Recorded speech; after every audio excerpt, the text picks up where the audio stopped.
Participants Leah argues in favor of aggressive climate mitigation policies. Sophia argues more cautiously, stressing costs and trade-offs. Leah: the evidence is overwhelming that strong, coordinated action to reduce greenhouse gases works. Carbon pricing, coal retirements, energy efficiency standards. When these are implemented, emissions fall. At the same time, you see health gains from cleaner air and accelerated innovation in clean technologies. That's not just theory. It's documented in country after country. Sophia: I agree there are measurable benefits, but the costs and risks of poorly designed policies can't be brushed aside. For example, first-generation biofuel mandates backfired.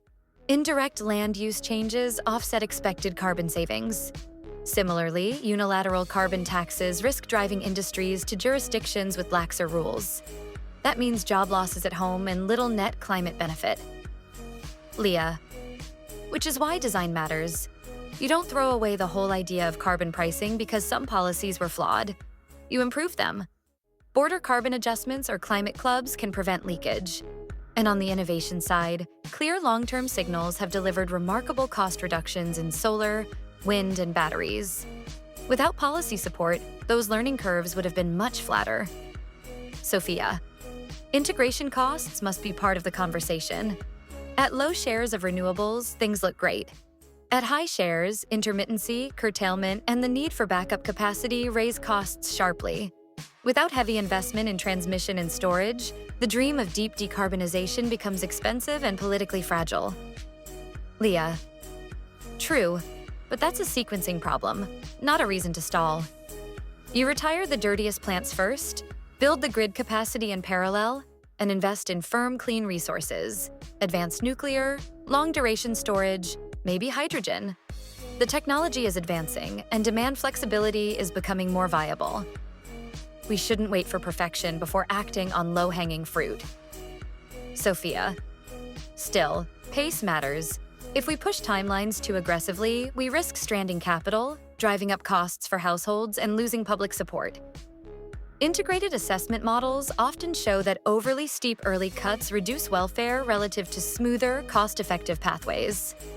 Ambition without attention to timing and sequencing can backfire. Leah: meanwhile, the costs of delay are enormous. More extreme heat, rising seas, intensified storms, and irreversible ecosystem damage. Every ton avoided today reduces those future damages. And the co-benefits are immediate. Replace a coal plant with renewables, and you cut sulfur dioxide and particulate pollution. That means fewer deaths and hospitalizations this year, not just decades from now. Sophia: that's fair, but fairness cuts both ways. Households with tight budgets notice higher electricity prices right away. Workers in fossil industries notice layoffs. If we don't cushion those impacts, through rebates, retraining, community benefits, we risk losing the coalition needed for sustained climate action. Leah: absolutely. A just transition isn't optional. Policy packages should recycle carbon revenues back to households, especially low-income ones. They should fund retraining and regional economic diversification where fossil jobs decline. Equity isn't a side issue. It's essential to building durable support. Sophia: we also need transparency. Publish metrics on emissions reductions, costs, reliability, and health outcomes. If a program underperforms, pivot quickly. Too often, climate policy is framed as symbolic, not empirical. People want to see concrete results, not just rhetoric. Leah: I agree. Scorecards and independent evaluation would help. If a biofuel mandate raises net emissions, scrap it. If an efficiency standard delivers real savings, scale it. Evidence-based iteration is how climate policy earns legitimacy. Sophia: another concern is international competitiveness.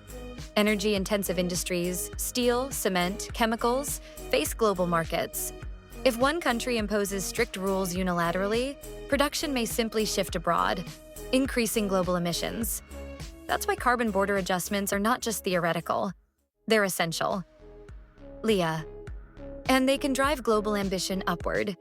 If access to a large market requires meeting carbon standards, exporters have an incentive to clean up. Clubs of cooperating countries can amplify that effect. So rather than racing to the bottom, we create a race to the top. Sophia, yet international coordination is hard. Countries differ in resources, priorities, and politics. Without care, clubs can look like protectionism and provoke trade disputes. That could derail cooperation on climate and other issues. Leah, that's why diplomacy is part of climate policy. You combine carrots, technology transfer, climate finance for developing countries, with sticks like border adjustments. The alternative is paralysis, which no one can afford. If advanced economies move first, they can unlock learning that lowers costs for everyone else. Sophia, let's not overlook rebound effects either. Efficiency gains lower the cost of using energy services, so people may consume more, offsetting some savings. That doesn't mean efficiency is bad, but projections need to be realistic. Leah, right. Rebound exists, but meta-analyses show net savings remain significant. Efficiency policies cut demand compared with baseline scenarios. And when paired with carbon pricing, rebound is dampened further. It's another case where a portfolio approach beats any single tool. Sophia, so maybe that's our common ground. A balanced portfolio. Use carbon pricing to set the signal, invest in infrastructure and clean firm power, cushion households and workers, coordinate internationally, and iterate based on evidence. Leah, yes, and start now. The longer we delay, the more abrupt and costly the eventual transition. Acting smartly today, retiring the dirtiest fuels, fixing methane leaks, expanding transmission, pays dividends in health, climate stability, and technological leadership. Sophia, as long as we pair ambition with realism, fairness, and transparency, I can endorse that direction. My caution is not against action, but against reckless or poorly sequenced action. Leah, and my push is to ensure we don't let caution become an excuse for delay. The science is clear, the tools exist, and the benefits extend well beyond climate.